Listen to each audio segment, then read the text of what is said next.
Deuteronomy 21. If anyone is found slain, lying in the field in the land which the Lord your God has given you to possess, and it is not known who killed him, then your elders and your judges shall go out and measure the distance from the slain man to the surrounding cities. And it shall be that the elders of the city nearest to the slain man will take a heifer, which has not been worked and which is not pulled with a yoke. The elders of that city shall bring the heifer down to a valley with flowing water, which is neither plowed nor sown, and they shall break the heifer's neck there in the valley. Then the priests, the son of Levi, shall come near, for the Lord your God has chosen them to minister to him, to bless in the name of the Lord. By their word every controversy and every assault shall be settled.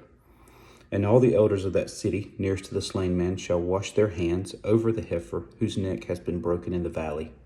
Then they shall answer and say, Our hands have not shed this blood, nor have our eyes seen it. Provide atonement, O Lord, for your people Israel, whom you have redeemed, and do not lay innocent blood to the charge of your people Israel.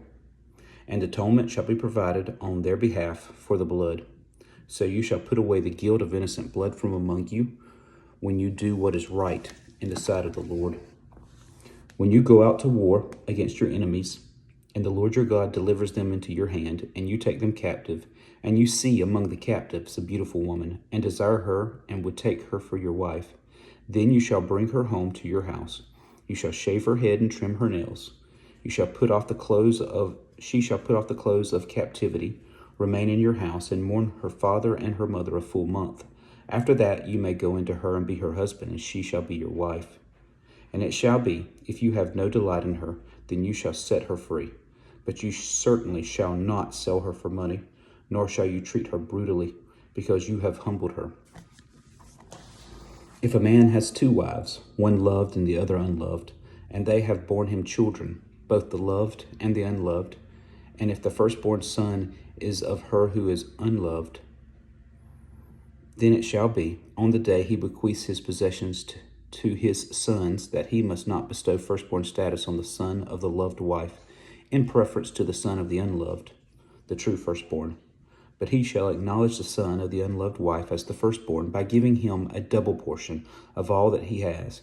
For he is the beginning of his strength. The right of the firstborn is his.